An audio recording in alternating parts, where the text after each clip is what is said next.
I hope that I would, this is my one request that I ask of you. Watch this whole video. If you believe in history, knowing your history, if you believe in honoring your ancestors, if you believe in staying knowledgeable about our history, I ask one thing of you and one thing only. Watch the whole video. This is something we need to know about New Year's Eve and New Year's Day and why it's considered one of the worst days in the year. Why? You know that saying of what you do the start of the year is what you'll be doing the end of the year. You know where that came from? Because of slavery.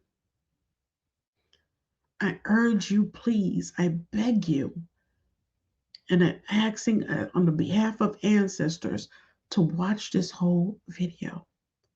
Thank you. Please hit that like and comment below. Subscribe. My name is Goddess Raven, and this is, of course, Goddess Raven Botanica, and we're going to be talking about why Black folks should never celebrate New Year's Eve or New Year's Day. What you should do is light a candle for the ancestors, and if you want, offer them a plate. But to be out here live, doing the libations, drinking, smoking, effing, kissing, making, collard greens and green beans and cornbread and all of this as some celebration, you might want to reconsider that by the end of this video. So let's get into this. Americans are likely to think of New Year's Eve and New Year's Day as a time to celebrate the fresh start that a new year represents. But there is also a very dark, disturbing, troubling side to the holidays and its history. In the years before the Civil War, the first day of the new year was often a heartbreaking one for the enslaved people in America, in the United States.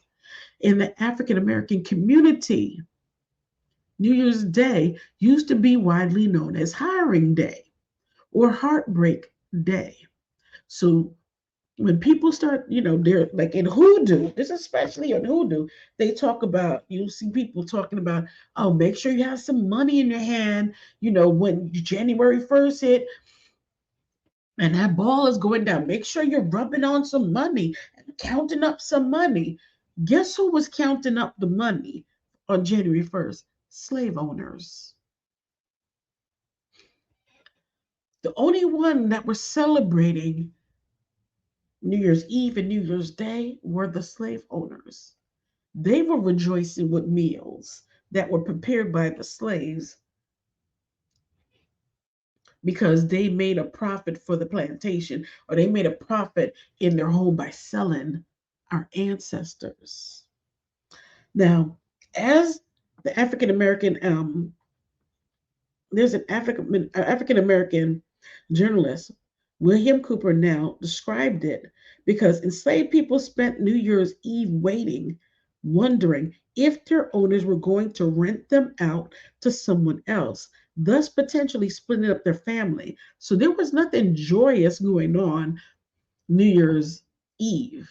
Nobody was, ain't nobody was cooking up a feast and this, that, and the other and celebrating and this. There was no celebrating going on. There was no singing and joy going on.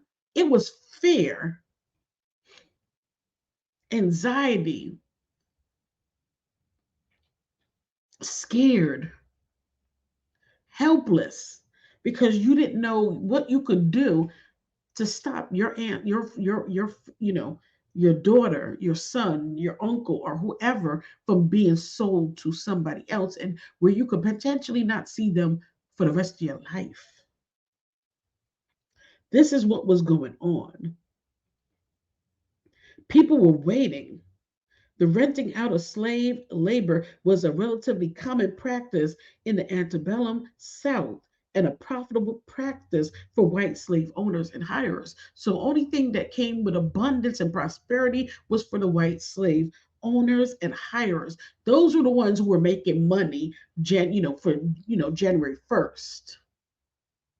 So how they started their year selling people off to make a profit is how they were going to end their year once again selling people off and making a profit. And how slaves were going to start their new year or New Year Day is being sold off and never seen their family again. This is what we are celebrating when we make these black eyed peas and cornbread and collard greens.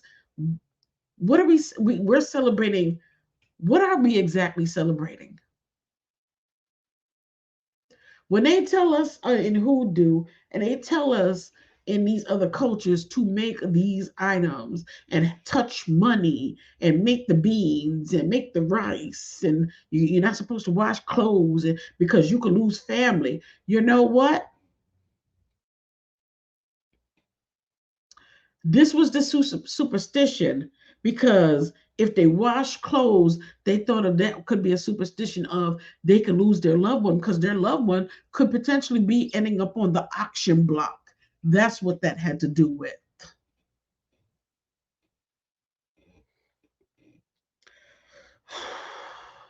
Hiring Day was part of the larger economic cycle in which most debts were collected and settled on New Year's Day. Jesus, please. Oh, this is so rough. Some enslaved people were put up for auction that day or held under contracts that started in January. These transactions also took place all year long, and contracts could last for different amount of times.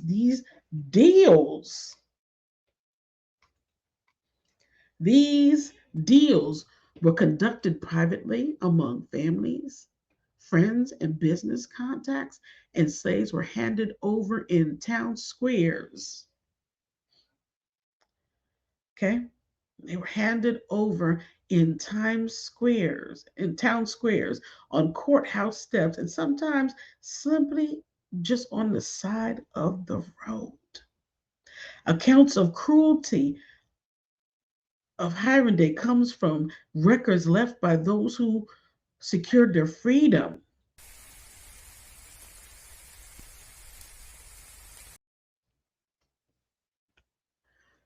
Who described spending the day before January 1st, hoping and praying that their hires would be humane and that their families could stay together. What are we celebrating?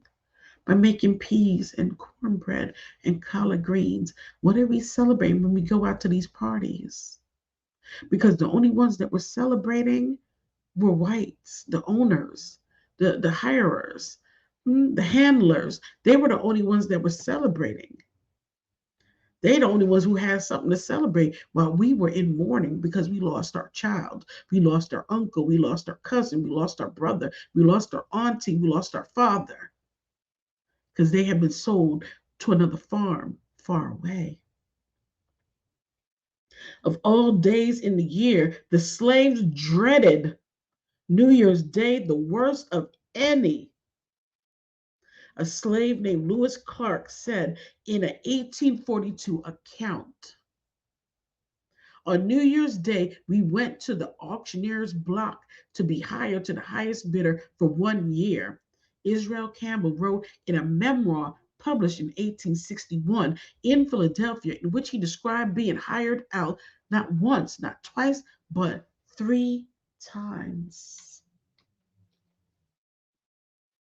Harriet Jacob wrote a particular detailed account in the Slaves New Year's Day chapter of her 1861 autobiography, Incidents in the Life of a Slave Girl. Hiring Day at the South takes place on the 1st of January.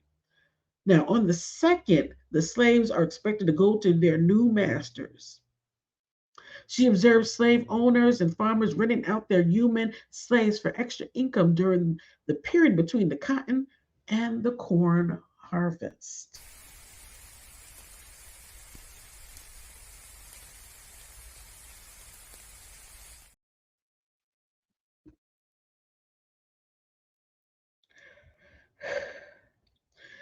And the next planting season from Christmas to New Year's Eve, many families would anxiously, they'd be waiting to find out whether they would be rented out and to whom. So from Christmas to New Year's Eve, we need to honor our ancestors and their suffering that they went through from New Year's Eve, from Christmas to New Year's Eve to New Year's Day. We need to honor our ancestors for the suffering that they went through and ask for forgiveness for us for celebrating New Year's Eve like it was some joyous occasion, a money abundance occasion, when it was considered one of the worst days ever and a day of dread for our ancestors. Now, on New Year's Day, at the appointed hour, the grounds are thronged with men, women, and children waiting like criminals to hear their doomed pronounced. On one of these fateful days, Jacob saw a mother lead 7 children to the auction block. She knew that some of them would be taken from her, but they took all. The slave trader who took the children wouldn't tell her where he was taking them because it depended on where he could get the highest price. Jacob said she would never forget the mother crying out, "Gone! All gone! Why don't God kill me?" Enslaved people who attempted to resist going to their new masters were whipped and thrown in jail until they relented and promised not to run away during the new arrangement. Older slaves were also particularly vulnerable, as Jacob described one owner trying to hire out a frail, roughly 70-year-old woman because he was moving away. But the history of New Year's Day in America and American slavery is not all horror. The holiday was also associated with freedom. The federal ban on the transatlantic. Oh my God, I like want to cry. The federal ban on the transatlantic slave trade went into effect on New Year's Day in 1808, and African American communities did celebrate, but the festivities were short lived. The different slave trade abolished commemorations took place between 1808 and 1831, but they died out because the domestic slave trade was so vigorous. The risk of violence was also too great. For example, on New Year's Eve in 1827 in New York City, a white mob attacked African American congregants and vandalized their church. This is in New York in 1827. The holiday became more associated with freedom than slavery when Abraham Lincoln signed the Emancipation Proclamation, freeing slaves in Confederate states on New Year's Day in 1863. Slaves went to church to pray and sing on December 31st, 1862, and that's why there are still New Year's Eve prayer services at African American churches worldwide. At such watch night services, congregants continue to pray for more widespread racial equality more than 150 years later.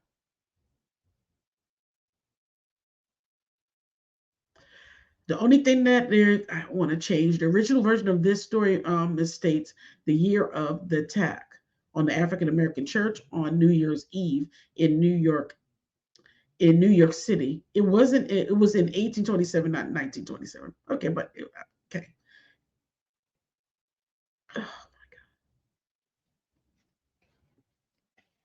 So I want your opinion.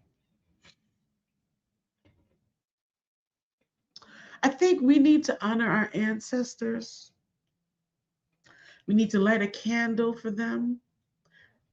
You know, I think we need to light a candle for them to remember the pain, the suffering, everything that they went through from Christmas. From Christmas to New Year's Day, we need to light a candle for our ancestors. And maybe we shouldn't ask for nothing for our ancestors. Maybe we shouldn't light a candle trying to get something from them on January 1st. Maybe what we should do is try to honor them, honor their memory. And maybe we should light a candle to celebrate for those who did get their freedom and did gain their freedom during those times. Here's a little ancestral evocation prayer. My uplifted ancestors, guides, fierce protectors, and skilled healers, please stand with me. You can put your name, child of beloved parents, put the name in. Be with me in this moment and guide me along my road with a cool head and a clear mind. I honor you during this time.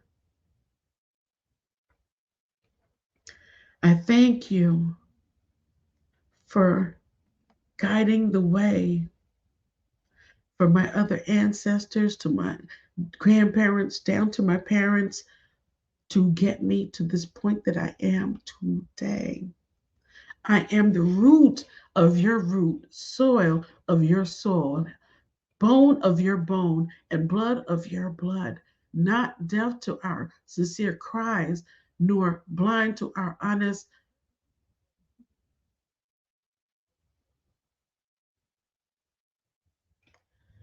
Ooh, I don't know. There's somebody else out there. Keep gifts of perfect health, wealth, and prosperity close so that we may honor and grow your legacy. I would change that from keep our, this is just rough reading this. I have,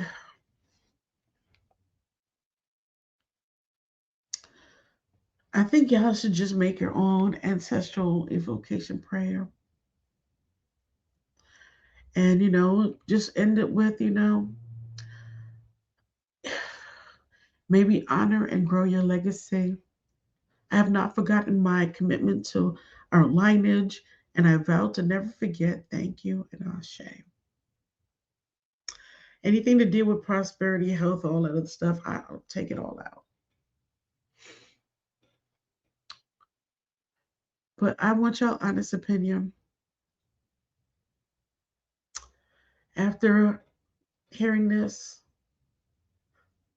does this change your opinion about Christmas, New Year's Eve, and New Year's Day? Will you continue to make your cornbread, black eyed peas as a form of celebration? And where did the black eyed peas, the cornbread, and the collard greens come as a form of celebration? Where would the ancestors get all these ingredients of cornbread to make a meal and peas and all of these ingredients? Where would they get all these ingredients to make these foods? Because remember, back then they were just trying to give, the ancestors the scraps of the scraps of the scraps. But y'all comment below and tell me what y'all think, okay? And I hope y'all share this. This was really hard for me to do because, ooh, child, it's really hard. But y'all comment below and tell me what y'all think, okay? All right. Bye.